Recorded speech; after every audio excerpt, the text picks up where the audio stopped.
জানেন মুখ্যমন্ত্রী হিসেবে শুভেন্দু অধিকারীর বেতন কত, কি কি সুবিধা পাবেন শুভেন্দু অধিকারী? রাজ্যের মুখ্যমন্ত্রী নিরাপত্তা ব্যবস্থা শুনলে চমকে যাবেন। রাজ্যের নতুন মুখ্যমন্ত্রী হিসেবে শপথ নিয়েছেন শুভেন্দু অধিকারী। দীর্ঘদিনের রাজনৈতিক পালাবদলের পর স্বাভাবিকভাবেই আলোচনা শুরু হয়েছে মুখ্যমন্ত্রী হিসেবে শুভেন্দু অধিকারী কত বেতন ও কি কি সরকারি সুবিধা পাবেন।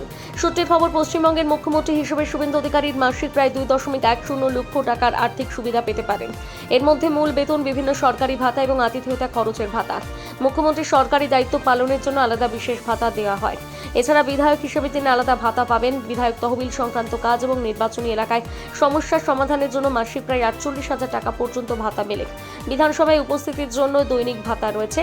বেতন ছাড়া মুখ্যমন্ত্রী হিসেবে শুভেন্দু অধিকারী পাবেন সরকারি বাসভবন, সরকারি গাড়ি, ব্যক্তিগত দপ্তরের কর্মী, টেলিফোন, ইন্টারনেট সুবিধা, সরকারি খরচের চিকিৎসা এবং সফর সংক্রান্ত সুযোগ সুবিধা। নিরাপত্তার ক্ষেত্রে মুখ্যমন্ত্রীকে দেওয়া হবে সর্বোচ্চ স্তরের নিরাপত্তা ব্যবস্থা। সাধারণত Z+ ক্যাটাগরি নিরাপত্তা পান। চারজনের মেডিকেল কলেজ তৈরিতে তোড়জোড় শুরু স্বাস্থ্য দপ্তরের। কোথায় কোথায় হবে মেডিকেল কলেজ, কাজ শুরু করেছে নতুন সরকার। নতুন সরকার মেডিকেল কলেজ পাবে বাংলায় 4 জেলা, কালিম্পং, আলিপুরদুয়ার, উত্তর দিনাজপুর, পশ্চিম বর্ধমানে। নতুন মেডিকেল কলেজ তৈরির প্রস্তাব দেওয়া হয়েছে রাজ্য সরকারের স্বাস্থ্য দপ্তরের তরফে।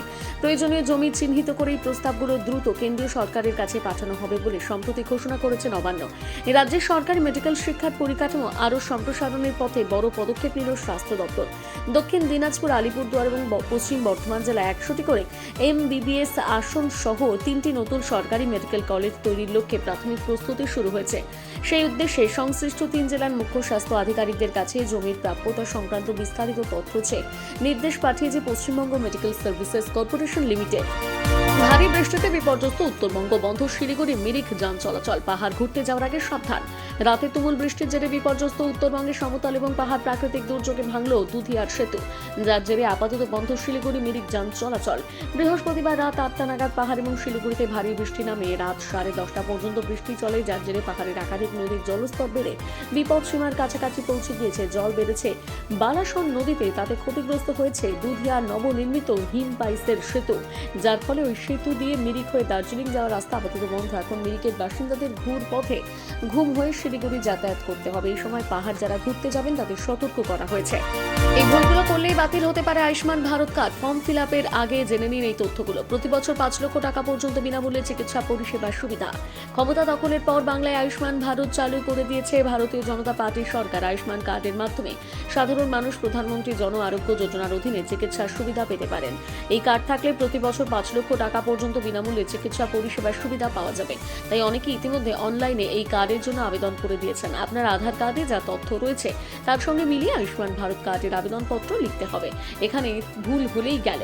আধার কার্ডের নম্বর, নিজের নাম, বাবার নাম ঠিকঠাক লিখেছেন কিনা সেটা দেখে নিন। এখানে ভুল হলেই বিপদ, আপনার কার্ড বাতিল হয়ে যেতে পারে।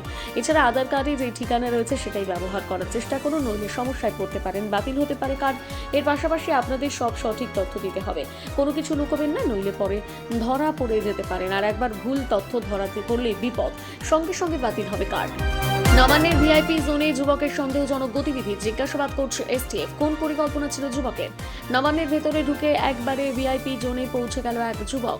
ভেতরে ঢুকে মোবাইলে মুখ্যমন্ত্রী শুভেন্দু অধিকারীর কনভয়ের ছবি তোলার অভিযোগ উঠেছে। যদিও মুখ্যমন্ত্রীর কনভয় থাকা CRPF জওয়ানদের চোখে পড়ে যাওয়ায় তারা ডিরেক্টর অফ সিকিউরিটিকে জানান। পরে ডিরেক্টর অফ সিকিউরিটি পুলিশ ডেকে যুবককে পুলিশের হাতে তুলে দেন। সূত্রের খবর, আটক যুবকের নাম পঙ্কজ কুমার। এদিন সন্ধ্যার মুখে এই ঘটনার স্বভাবতই শোরগোল প্রশাসনিক মহলে। আটক করে জিজ্ঞাসাবাদ চালাচ্ছে পুলিশ। কেন এসেছিল এবং কেনই বা মুখ্যমন্ত্রীর কনভয়ের ছবি তুলেছিল সবাই জানার চেষ্টা করছে পুলিশ। শেষ পাওয়া আপডেটে জানা যাচ্ছে রাতে কলকাতা পুলিশের STF এর হাতে তুলে দেওয়া হয়েছে যুবককে।